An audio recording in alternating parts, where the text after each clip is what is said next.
Bonsoir, chers frères et sœurs en Christ. Nous vous souhaitons une fois de plus la bienvenue sur cette plateforme pour une discussion qui concerne la santé. Je me présente, je suis Ouassé Merveille, étudiante en 3e année de licence sage-femme à la faculté de sciences de la santé de l'université Marien Gouabi. Je tiens à remercier les responsables de la santé Sola Sculptura qui m'ont accordé cette place ce soir pour vous parler des différentes méthodes contraceptive. Je nous prie d'être attentive et de bien vouloir suivre la suite. Les différentes méthodes contraceptives. La contraception est l'un des moyens de la planification familiale. Elle est adoptée par toutes les femmes en âge de procréer et en pleine activité sexuelle. Le choix d'une contraception est aussi celui d'un couple qui veut réguler les naissances. Cependant, il existe plusieurs moyens contraceptifs que nous avons regroupés en deux grands groupes, la contraception hormonale ou chimique et la contraception non hormonale ou mécanique.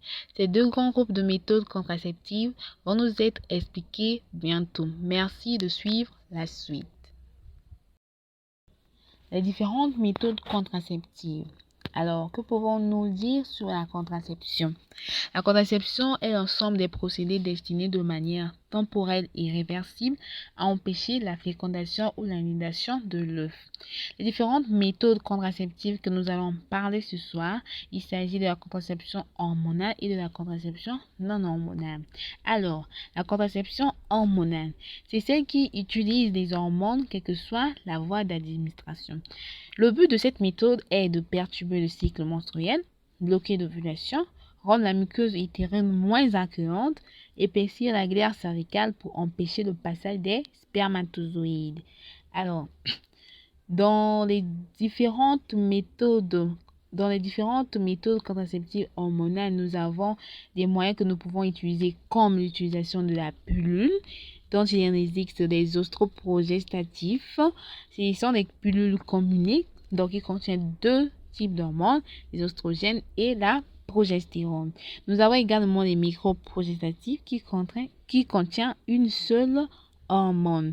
Les microprogestatifs ont pour indication l'utilisation est faite chez des femmes qui ont des contre-indications aux estroprogestatifs, des femmes qui ont des antécédents familiaux et personnels particuliers, chez des femmes qui fument, des femmes qui ont accouché et chez des femmes qui allaitent.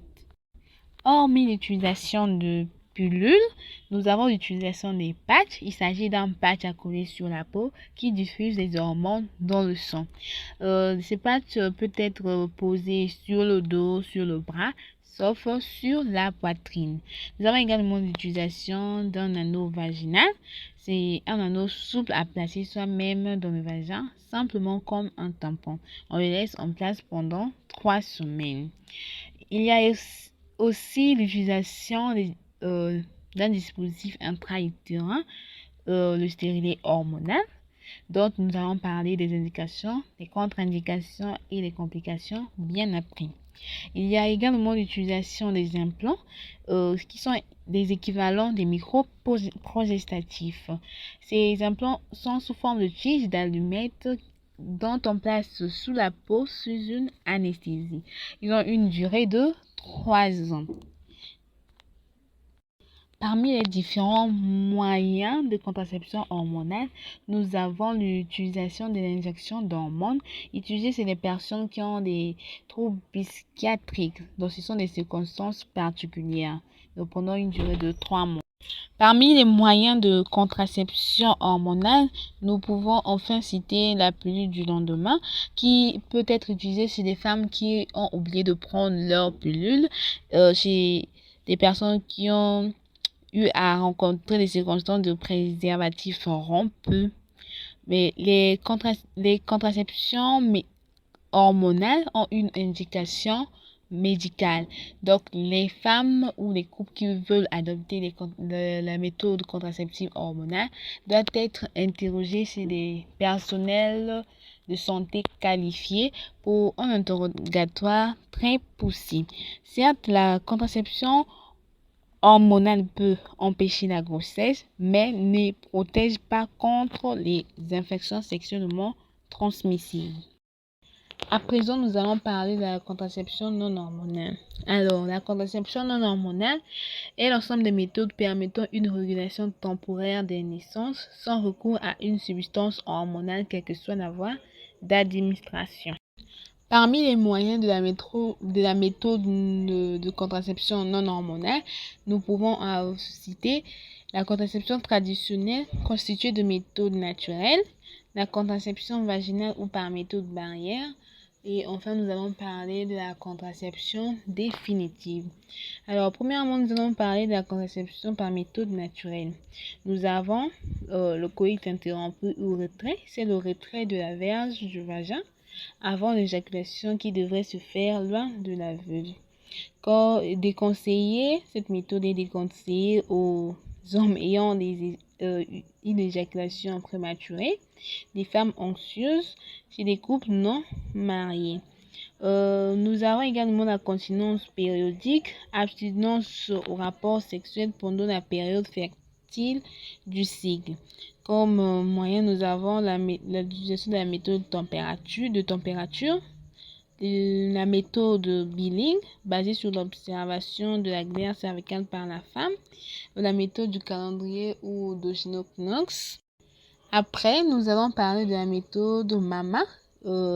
C'est l'allaitement exclusif pendant 6 mois. Donc, les femmes qui viennent d'accoucher dès la naissance doivent allaiter leur enfant pendant 6 mois. Cette méthode d'allaitement exclusive entraîne l'augmentation de la prolactine, ce qui bloque par conséquent l'ovulation. Mais cette méthode sera inefficace après le délai de 6 mois. Donc, après le délai de 6 mois, la femme peut adopter une autre méthode contraceptive. Deuxièmement, nous allons parler de la méthode barrière ou vaginale. Ce sont des procédés d'utilisation vaginale permettant d'éviter la survenue d'une grossesse malgré les rapports sexuels pendant une période fertile du cycle. Comme indication, nous avons la contraception relais lors du changement de méthode, le postpartum et le post-abortum immédiat, la contre-indication de la pilule chez l'adolescent. Comme moyen que nous pouvons utiliser dans la contraception non hormonale, nous avons l'utilisation du préservatif masculin, connu par tous, le préservatif féminin, utilisé rarement par les femmes aussi, le diaphragme, qui va être associé au spermicide pour une meilleure efficacité. Nous avons également l'utilisation du dispositif intra-utérin, du stérilet non hormonal, le stérilet en cuivre, indiqué chez des multipares en couple, stable sans malformation, contre-indiqué chez des nullipares qui ont des déformations utérines.